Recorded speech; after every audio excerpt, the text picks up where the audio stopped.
کلام پاک کا پہلا سورہ سورہ الحمد تفسیر کے لیے تلاوت کیا تھا۔ آج بھی وہی سورہ پیش نظر ہے۔ بسم اللہ الرحمن الرحیم، الحمدللہ رب العالمین، الرحمن الرحیم، مالک یوم الدین، ایاک نعبد و ایاک نستعین،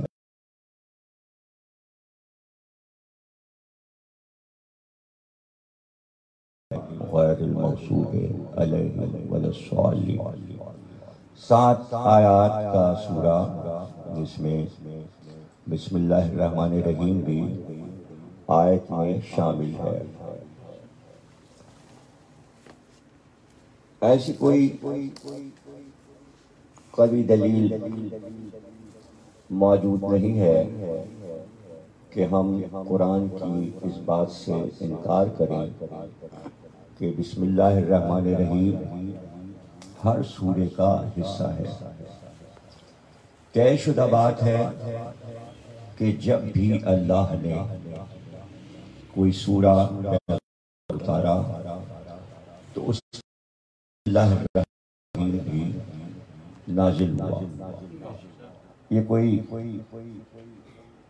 آسان بات نہیں ہے کہ ہم اپنی طرف سے تفسیر قرآن لکھتے ہوئے کوئی بھی مفسر ہو اس کو یہ حق حاصل نہیں ہے کہ وہ یہ کہے کہ جب قرآن جمع ہوا اور سورے لکھے گئے تو بسم اللہ الرحمن الرحیم اس وقت لکھ دیا گیا۔ نہیں، مفسر نے لکھا، تب کرنے والے نے نہیں لکھا، بلکہ لکھا ہی ہوا تھا۔ پیغمبر نے سورے لکھوائے تھے تو ہر سورے کے ساتھ بسم اللہ الرحمن الرحیم چونکہ نازل ہوتا تھا، پہلے بسم اللہ الرحمن الرحیم پیغمبر سے کہلوایا جاتا تھا اور اس کے بعد پیغمبر سورے کی تلاوت کرتے جاتے تھے جب وحی ہو رہی تھی۔ جب بھی ہم کوئی قرآن کا سورہ پڑھیں گے تو بسم اللہ الرحمن الرحیم واجب ہے، ہم اس کو نکال نہیں سکتے۔ بسم اللہ الرحمن الرحیم کی ایک اہمیت ہے، ایک عظمت ہے، اور اس کی تفسیر پیغمبر نے خود فرمائی ہے۔ اور پیغمبر کے بعد کائنات کے مفسر اعظم جن کا خطاب ہی ترجمان القرآن ہے وہ 4 معصومین ہیں۔ سب سے پہلے مولا کائنات علی ابن ابی طالب،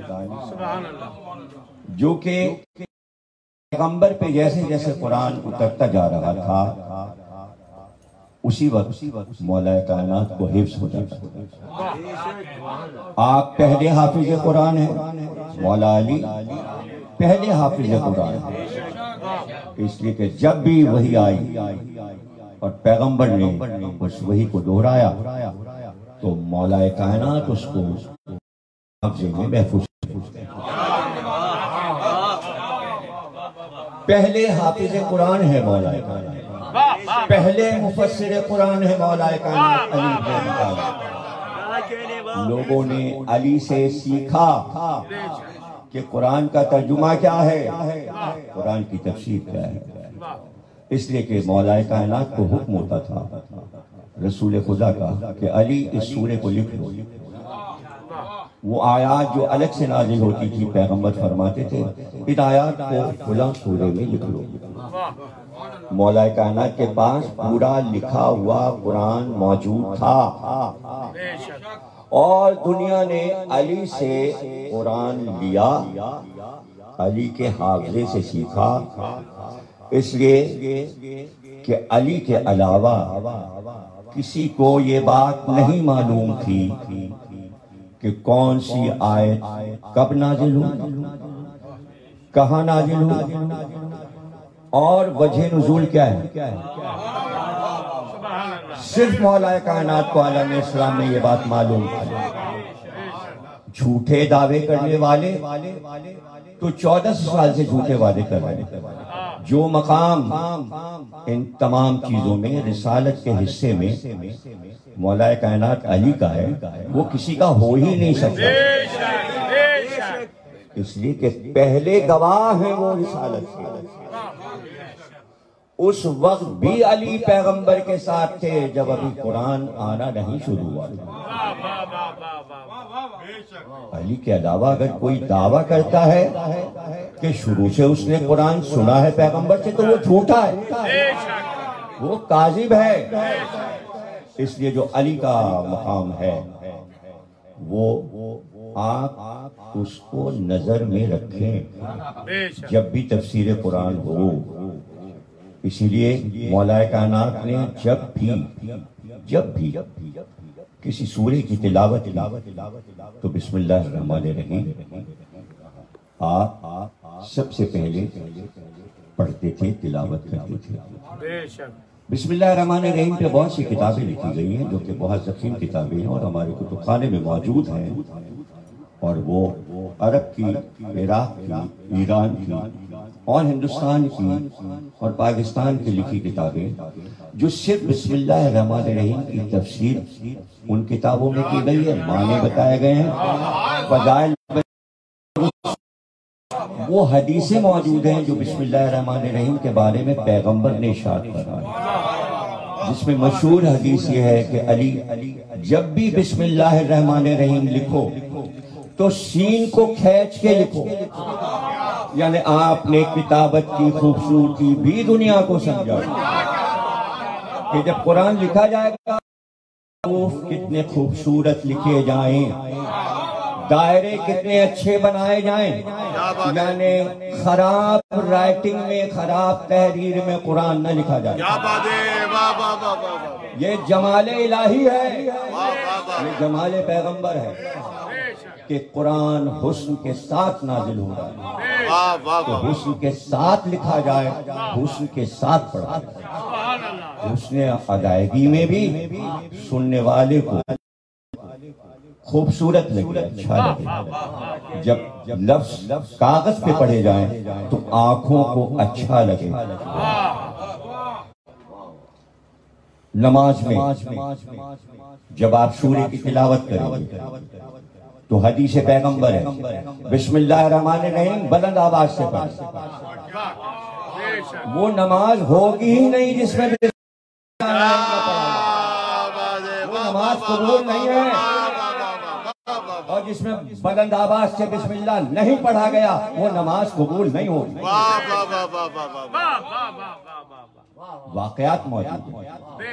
صحابی آیا ہے، کرسی پہ بیٹھا ہے، جیسے ہی کرسی پہ بیٹھا اس کا پایا ٹوٹ گیا، وہ الٹ گیا، زمین پہ گر گیا. پیغمبر نے فرمایا ہمارے سامنے اور تم کرسی پہ بیٹھے، ہم موجود ہیں، پتہ ہے یہ کیوں ہوا؟ کہ سرکار کیوں ہوا؟ یہ کہ تم نے بسم اللہ الرحمن الرحیم. اس کے معنی یہ ہے کہ ہر کام شروع کرتے وقت پہلے بسم اللہ الرحمن الرحیم کہنا ہے. ہر کام سے پہلے، ہر نیک اچھے کام سے پہلے جو تم کر رہے ہو اس میں پہلے بلند آواز سے کہو بسم اللہ الرحمن الرحیم. کیا بات ہے، بسم اللہ الرحمن الرحیم. نہ معلوم کتنے واقعات ہیں کہ کس نے کس سے کہا اور کس سے کہا. اس طرح کے واقعات پہ انتہائی اگر میں پڑھوں گا کہ بسم اللہ الرحمن الرحیم پڑھ کر پانی پہ چلو تو دریا طے کر سکتے ہو، پانی پہ چلتے چلے جائے. ایسے بھی واقعات ہیں. سورہ الحم کے لیے یہ حدیثیں موجود ہیں کہ سورہ الحم کسی بیمار پہ پڑھ دیا شفا ہو گیا، اس لیے کہ قرآن شفا ہے. قرآن خود کہتا ہے کہ قرآن کی ہر آیت شفا ہے. کیا بات ہے، واہ واہ واہ واہ. سورہ الحم میں شفا ہے. یہ بھی حدیث ہے اگر سورہ الحم مردے پر پڑھ دیں مردہ زندہ ہو جائے گا. یہ ہے طاقت سورہ الحم کی. لیکن حدیث ہے نا، ارشاد ہے نا. یہ قول ہے نا کہ مردے پہ پڑھ دو تو مردہ زندہ ہو جائے گا. تو 14 سال میں کتنے لوگوں نے مردے پہ پڑھا اور کون سا؟ کیا بات ہے. تو اگر کوئی مردہ اب تک زندہ نہیں ہوا سورہ علم پڑھنے سے تو اس کے معنی یہ نہیں ہے کہ پیغمبر کا قول معاذ اللہ غلط ہو جائے. کیا بات ہے. اور پیغمبر کا قول اللہ کا فرمان ہے. تو اگر اللہ فرما رہا ہے کہ مردے پہ سورہ علم پڑھ دو تو وہ زندہ ہو جائے گا تو قول اپنی جگہ رہے گا. یہ دیکھا جائے گا کہ بندے نے پڑھا اور مردہ نہیں زندہ ہوا. کیا بات ہے. تو کیوں؟ اس لیے کہ سچی زبان سے، پاکیزہ زبان سے، اچھی نیت کے ساتھ تمام دین کے ہر رکن پر یقین ہو اور وہ بندہ پڑھے تب مردہ زندہ ہوگا. حدیث اپنی جگہ محکم رہے، قول اپنی جگہ محکم رہے. اسی کی روشنی میں تمام دنیا کے واقعات کو دیکھیں آپ. مثلاً آپ یہی دیکھ لیں، لوگ کہتے ہیں ہماری دعا نہیں قبول ہوتی. کیوں نہیں قبول ہوتی؟ اللہ تو خود کہتا ہے کہ ہم سے دعا کرو. وہ خود کہہ رہا ہے ہم سے دعا کرو. اچھا جب دعا کی تو قبول نہیں ہوئی، کیوں قبول نہیں ہوئی؟ خامی انسان میں ہے، قول میں نہیں ہے، حدیث میں نہیں ہے، رسول کے دعووں میں غلطی نہیں ہے، امت کے کاموں میں غلطی ہے. اس کو دور کرنا، قرآن کو سمجھنا ہے. اس لیے ہم نے سورہ الحم سے بات شروع کی ہے کہ جہاں میں نے کل بتایا تھا کہ سورہ کے 4 حصے ہیں. پہلا حصہ جس میں اللہ یہ بتا رہا ہے کہ پوری کائنات عالمین کا رب صرف اللہ ہے، اس کو ایک ماننا ہے. ربوبیت پر اور توحید پر پہلے حصے میں بات ہو رہی ہے. اس کی تعریفیں کی جا رہی ہیں. الحمدللہ رب العالمین، وہ عالمین کا رب، ساری تعریفیں اس کی ہیں، تمام تعریفیں اس کی ہیں. وہ رب ہے جو عالمین کا مالک ہے. مالک یوم الدین، وہ دن جو مالک کا ہوگا، جو اللہ کا ہوگا. قرآن میں مختلف جگہ پر یہ بات بتائی ہوئی ہے کہ قیامت کا دن اللہ کا دن. کیا مطلب ہے اس کا؟ مالک یوم الدین پڑھیے اور غور کیجیے. یعنی جتنے دین گزر رہے ہیں یہ انسانوں کے ہیں.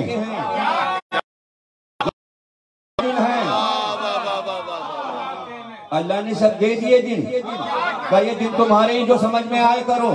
ایک دن ہمارا ہے جو ہمارے سمجھ میں آئے گا وہ کریں گے، تمہاری سمجھ کے مطابق. تمہاری سمجھ کے مطابق تم سوچ سکو. جو اللہ کہہ رہا ہے میرا دن کا مطلب یہ کہ پھر میرا ہی دن ہے. تمہاری نہیں چلے گی، تمہاری کوئی بات. ہمارے فیصلے، ہمارا حکم، سوال ہمارا، جواب تمہارا. کیا بات ہے. اور جواب پر مبنی ہے کہ تمہاری شفاعت ہوتی ہے یا نہیں ہوتی. کیا بات ہے. اس لیے ہر مسلمان اپنے کرموں کا، اپنے اعمالوں کا جائزہ لے. اور جائزہ شروع کہاں سے کرے؟ پہلے یہاں سے شروع کرے. اس کا عقیدہ کیا ہے؟ اپنے عقیدوں کو تو صحیح کر لو. اس لیے کہ اسی قرآن میں اللہ یہ بھی کہتا ہے کہ ہم نے تم سے وعدہ کیا ہے جنت ہم دیں گے، جنت کی نعمت ہم دیں گے، شفاعت کر کے ہم لے جائیں گے. وعدے ہم نے کیے ہیں، کام تم شیطانوں کے کرتے ہو، تم اس کی پارٹی میں ہو. اللہ کہہ رہا ہے قرآن میں کہ تم شیطان کے پیچھے چلے جاتے ہو جبکہ اس نے کوئی وعدہ تم سے نہیں کیا ہے. وعدہ ہم نے کیا، شیطان نے کوئی وعدہ، لیکن کام سارے شیطانوں کے. تو پہلا کام یہ جائزہ لے لو کہ تمہارے عقائد کہیں شیطانی تو نہیں ہے. یہ شیطان سکھا رہا ہے. اسی سورہ دوسرے حصے میں، پہلے حصے میں توحید اور تعریف، دوسرے حصے میں اللہ کہتا ہے عبادت صرف اللہ کی ہوتی ہے اور اسی سے مدد مانگو، اللہ سے مدد مانگو۔ دوسرا حصہ، اور اب تیسرا حصہ عقائد میں توحید، عبادت، اللہ کو ایک ماننا، اور اس کے بعد اللہ یہ کہہ رہا ہے کسی اور سے مدد نہیں، مدد ہم سے مانگو، ہم ہی دیں گے، ہم ہی مدد کریں گے۔ تیسرے حصے میں پھر کہتا ہے اب یہ دعا کرو میری بارگاہ کہ تمہیں جو دین کا راستہ اختیار کرنا ہے، عقائد کی بات آ گئی۔ پہلا عقیدہ توحید ہو گیا، دوسرا عقیدہ اللہ کی عبادت ہو گئی، اسی عقیدے میں یہ بھی کہہ دیا گیا کہ کسی اور سے مدد نہیں، صرف اللہ سے مدد۔ قرآن میں یہ نہیں لکھا کسی اور سے مدد، قرآن میں صرف یہ لکھا ہے کہ اللہ ہی سے مدد طلب کرو۔ یہ تو سمجھانے کے لیے اپوزیشن کا جملہ کہا جاتا ہے، اپوزٹ جملہ کہ کسی اور سے، لیکن انڈر اسٹوڈ ہے یہ بات کہ اللہ سے مدد مانگو، اس کے علاوہ کسی سے مدد مانگی جا سکتی ہے یا نہیں۔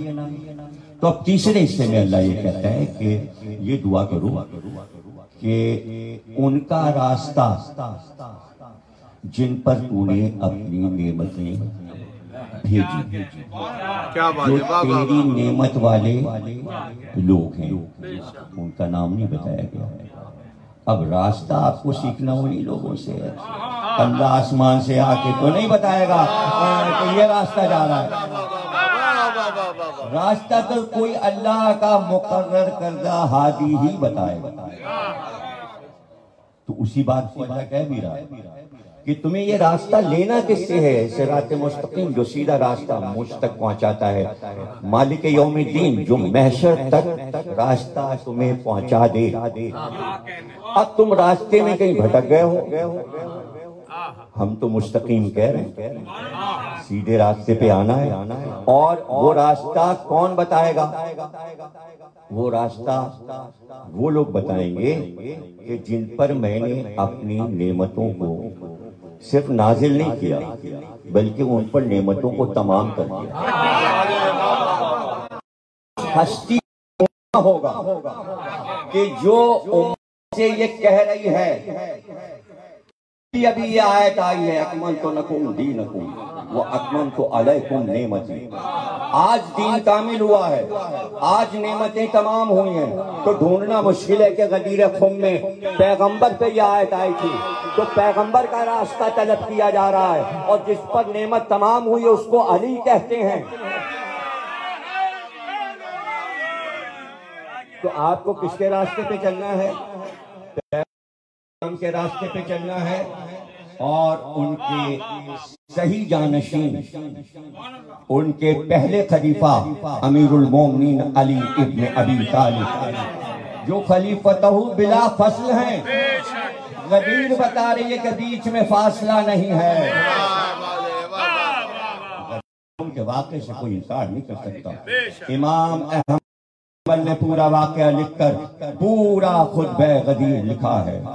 تمام شیعہ سنی مورخین اس پر گواہ ہیں کہ غدیر خم میں علی کو پیغمبر کا خلیفہ اور جانشین بنایا گیا۔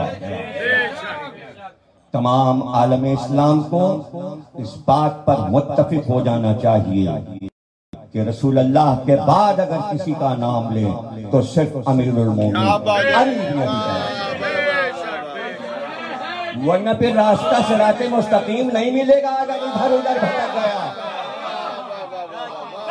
عقیدے میں صرف محمد اور علی ہیں، قرآنی عقیدے میں کوئی علی کے بیچ میں آ نہیں رہا۔ عبداللہ ابن عباس ہے، یہ بھی اہل سنت کی کتابوں میں لکھا ہے اور دہراتے ہیں کہ عبداللہ ابن عباس سے پوچھا گیا علی کی شان میں کتنی آیتیں آئی؟ تو انہوں نے کہا یہی کوئی 300 آیتیں آئی۔ اس نے کہا بس، اور حج المطالب میں سنت کی کتاب میں موجود ہے 300 آیتیں، اس نے کہا بس، ان کا نہیں، مطلب یوں سمجھ لو کہ 1000 آیتیں علی کی شان میں آئیں۔ اس نے کہا بس۔ عبداللہ ابن عباس نے کہا ارے وائے ہو تجھ پر، پورا قرآن علی کی شان میں علی کی شان میں آیا ہے۔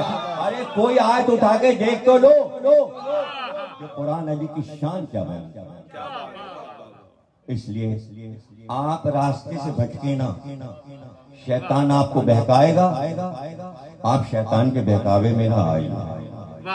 سیدھے پیغمبر کے بعد ولایت علی، قرآن کی آیت میں پیغمبر کے فوراً بعد علی کا نام آتا ہے، ولی کا نام آتا ہے۔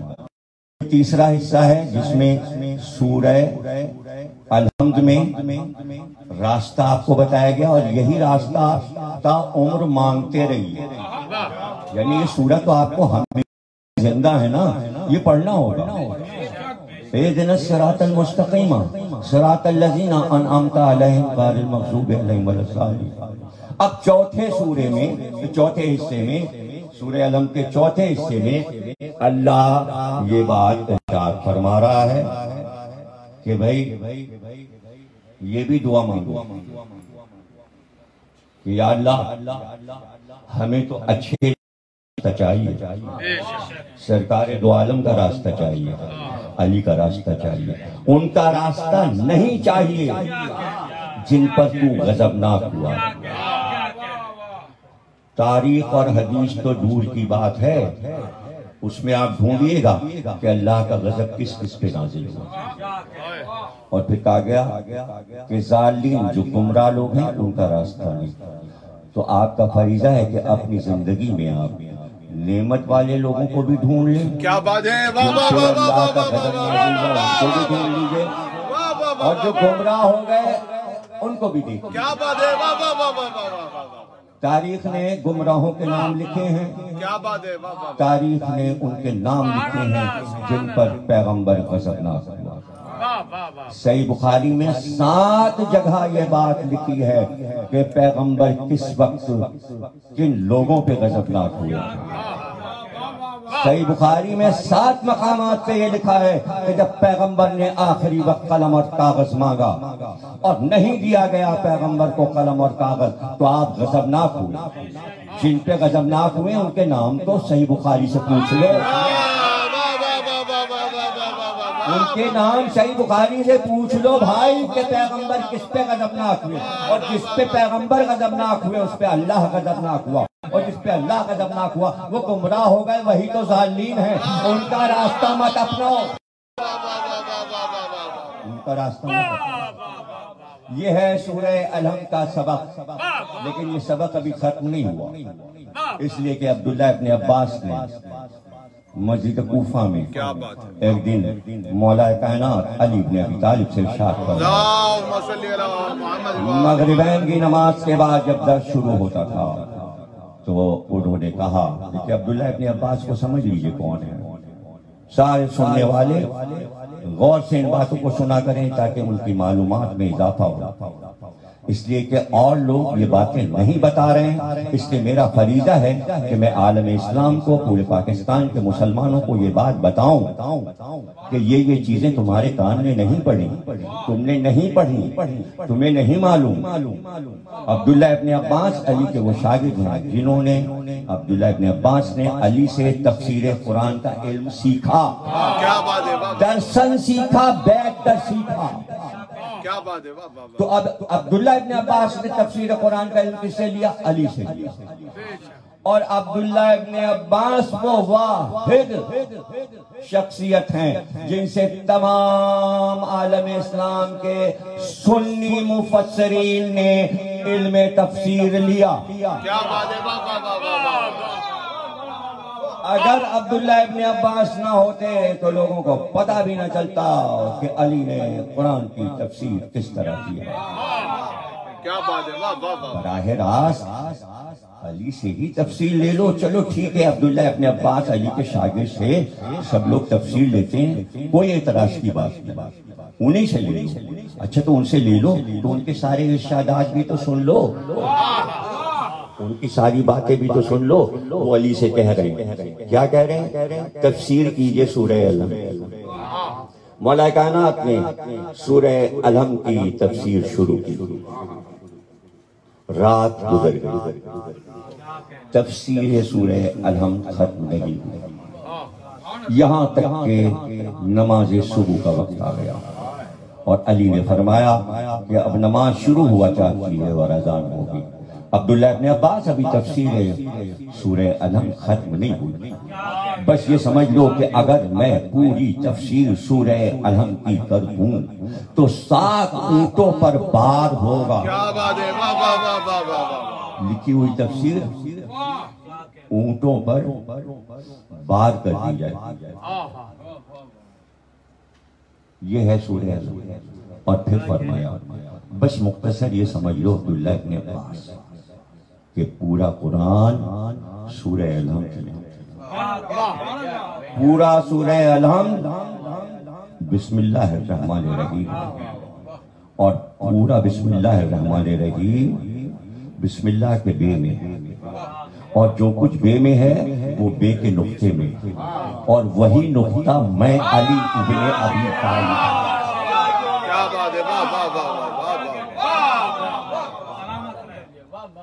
پڑھے لکھے لوگوں کی بات کیجئے, عالم اور فاضل کی لوگوں کی بات کیجئے. چھوٹے آدمیوں کی باتیں مانی نہیں جاتی, سند ہوتی ہے بڑے لوگوں کی. اب اٹھائیے علامہ اقبال کے کلیات, باتیاں سے شروع کر رہے ہیں کہ وہ علی جو بسم اللہ کے بے کا نقطہ تھا. علامہ اقبال سے زیادہ قابل آدمی کوئی گزرا ہے کیا پاکستان کی تاریخ میں؟ حالانکہ وہ پاکستانی نہیں تھے, انہوں نے پاکستان کا خواب ضرور دیکھا تھا. وہ پاکستان میں رہ نہیں پائے, ان کے مرنے کے بعد پاکستان بنا, لیکن پاکستان نے علامہ اقبال کو پاکستانی تو بنا لیا. لکھتے تو ہے نا کہ خواب علامہ اقبال نے لکھا تھا, بنایا قائد اعظم نے. تو پھر قائد اعظم کے گھر کی چیزیں بھی دیکھ لیجئے, ان کا توغرا بھی دیکھ لیجئے. نادیہ علی لکھی ہوئی قائد اعظم کے کمرے میں لگا رہتا تھا نادیہ علی. ان چیزوں پہ کیوں نہیں یقین کرتے بھائی؟ بھائی کرنٹ آج کے دور کی باتیں کر لو, تاریخ کی بات کر لو, حدیث کی بات کر لو, قرآن کی بات کر لو.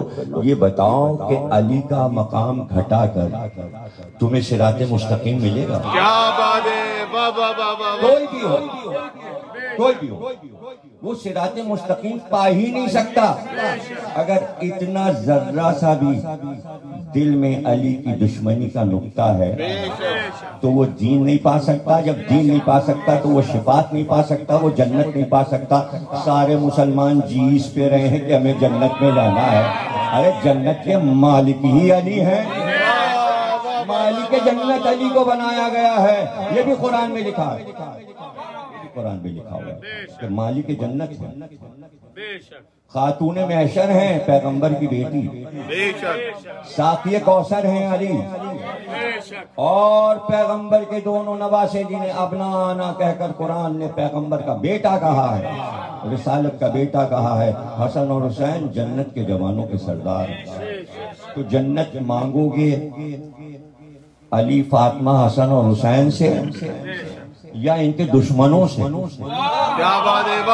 اگر دل میں دشمنوں کے لیے جگہ بنا لی تو پھر لا الہ الا اللہ ختم ہو گیا. اس لیے کہ کلمہ پڑھوایا اسی ترکیب سے جاتا ہے. لا پہلے کہا جاتا ہے, لا پہلے, لا کو سمجھو لا. پورا عالم اسلام لا پہ ریسرچ کرے.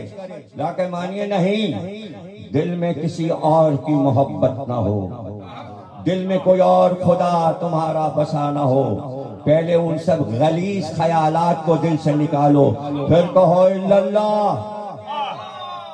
اللہ جب ہے جب دل پاکیزہ ہو جائے, شرک دل سے نکلے گا تب کلمہ پورا ہوگا. لا نکالو پھر اللہ ہے, یہی لا الہ محبت اہل بیت میں اللہ نے رکھا. قل لا سلکم علیہ اجر الا المودۃ فی القربى.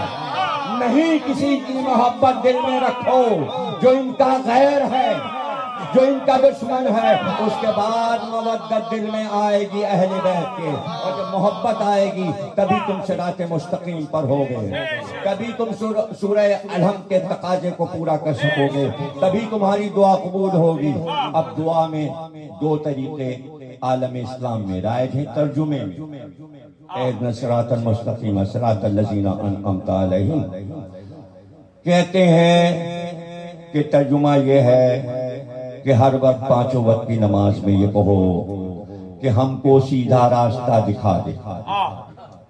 پوری امت راستہ مانگ رہی ہے کہ نعمت والو ہمیں راستہ دکھا دو، ہمیں راستہ دکھا دو۔ دوسرا ترجمہ جو اہل بیت کی طرف سے ہمارے پاس آیا وہ یہ ہے ترجمہ کہ ہم صراط مستقیم پر ہیں اور ہم کو صراط مستقیم پر قائم رہیں۔ یہ وہی کہہ سکتا ہے جن کے عقیدے درست ہوں، وہی کہے گا کہ ہم صراط مستقیم پر ہیں، پروردگار ہم کو اس راستے پہ قائم رکھ، سیدھے راستے پہ قائم رکھ، ہم شیطان کے بہکاوے میں نہ آ جائیں، اس لیے کہ وہ دائیں سے بھی آئے گا، وہ بائیں سے بھی آئے گا، وہ سامنے سے بھی آئے گا، وہ پیچھے سے بھی آئے گا۔ یہی صراط مستقیم ہم آپ کو سورہ یاسین سے بھی سنائیں گے، بتائیں گے۔ قرآن میں صراط کا لفظ کہاں کہاں آیا ہے، صراط کے اصل معنی کیا ہیں؟ مستقیم آپ جانتے ہیں کہ سیدھی لکیر کو کہتے ہیں، سیدھی لکیر صراط مستقیم، سیدھا راستہ، یعنی ایسا نہیں ہے کہ گھماؤ پھراؤ، زگزیگ راستہ نہیں ہے، راستہ سیدھا ہے۔ اور جب آپ نے دل سے علی کو ولی مان لیا تو پھر آپ سیدھے راستے پر ہیں۔ جہاں آپ بھٹکے اس کے معنی آپ دائیں بائیں ہو گئے۔ آپ کو اپنا راستہ قبلہ درست کرنا پڑے گا، پورے عالم اسلام کو درست کرنا پڑے گا، پورے پاکستان کو درست کرنا پڑے گا۔ سب کا عقیدہ یہ ہونا چاہیے کہ پیغمبر کے فوراً بعد صرف امیر المومنین علی بن ابی طالب ہیں، اسی پر ہم روزانہ گفتگو کریں گے، ہر طریقے سے، ہر آیت سے، ہر حدیث سے آپ کو یہ بات سمجھائیں گے کہ کہاں پر امت بھٹک گئی تھی، بھٹکے ہوئے راستوں پہ جائیں گے تو راستہ بھول جائیں گے۔ سیدھے سیدھے راستے ہیں، اس کے لیے آپ بڑے لوگوں سے پوچھ بھی دیجیے۔ میں نے نام لیا تھا علامہ اقبال، ذرا علامہ اقبال سے پوچھ تو لیجیے کہ صراط مستقیم ہے کیا؟ کیا بات ہے، قائد اعظم سے، محمد علی جناح سے پوچھ تو لیجیے سیدھا راستہ کیا ہے۔ کون سے بڑے آدمی کا نام آپ لیں گے؟ یہ تو چلیے شعر و ادب، فلسفہ، سیاست میں، بلکہ جس شعبے میں آپ جائیں گے بڑے بڑے نام ہم آپ کو سنا دیں گے۔ جو بڑے لوگ مسلمانوں میں گزرے ہیں، چاہے وہ سائنسداں ہوں، وہ فلسفہ جاننے والے ہوں، چاہے وہ محدث ہوں، چاہے وہ مفسر ہوں، سب کا ایک عقیدہ ہے، علی ولی اللہ۔ کیا بات، سب کا عقیدہ ایک ہے، علی ولی تھے۔ جہاں پیغمبر کا ذکر آئے گا وہاں واجب ہے علی ولی اللہ کہنا۔ اس تفسیر کا سمجھیے کہ حاصل یہ ہوگا پورے مہینے میں کہ ہم آپ کو یہ بتا دیں کہ علی ولی ہی پیغمبر کے بعد ہے، اور ہمیں اپنا عقیدہ نہ بدلنا ہے، نہ بدلنے کی ضرورت ہے۔ ہاں، ہمیں اس پر قائم رہنا ہے اور کسی دوسرے کی بات سننی ہے۔ اسی سورہ الحمد سے ہم آپ کو تمام باتیں ثابت کریں گے، بسم اللہ الرحمن الرحیم سے ثابت کریں گے، تمام اس کے حروف، تمام لفظوں پر ہم بحث کریں گے۔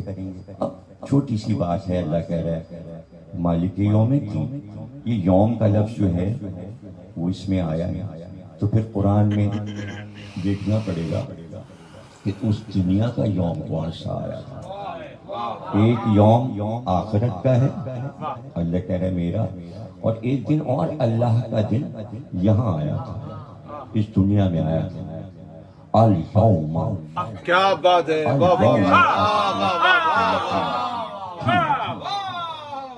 اليوم اکملت لکم دینکم، وہ دن جس دن دین کامل ہوا وہ بھی اللہ کا دن تھا۔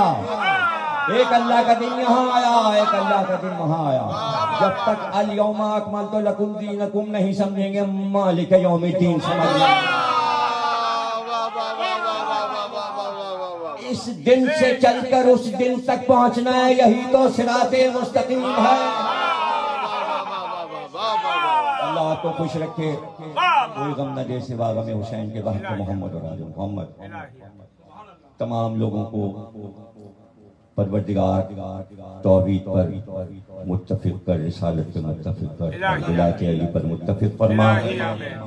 جو بیماری پورے ملک میں پھیلی ہے اللہ اس سے پناہ میں رکھے، اس کو دور فرمائے، تمام پریشانیوں کو دور فرمائے، اور تمام مومنین ان بیماریوں سے محفوظ رہیں باقی محمد اور آل محمد۔ وہ لوگ جو خدمت کر رہے ہیں پورے ملک کی اور عوام کی، جس میں ہاسپٹل کے ڈاکٹرز اور پولیس اور ہماری پاک آرمی، پاکستان کی فوج، ان سب کے لیے ہم دعائیں کرتے ہیں کہ وہ ہر جگہ پر موجود ہیں، اس لیے اس منحوس بیماری سے سب دور رہیں، اللہ ان کو محفوظ رکھے۔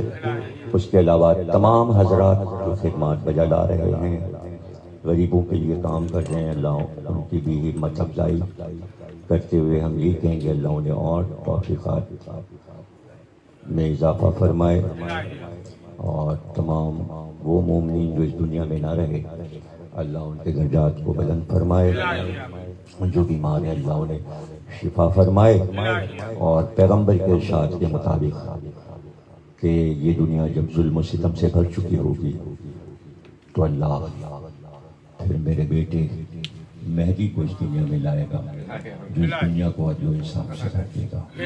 اللہ جلد از جلد امام زمانہ کا ظہور فرمائے اور ظہور میں تاجیل فرمائے۔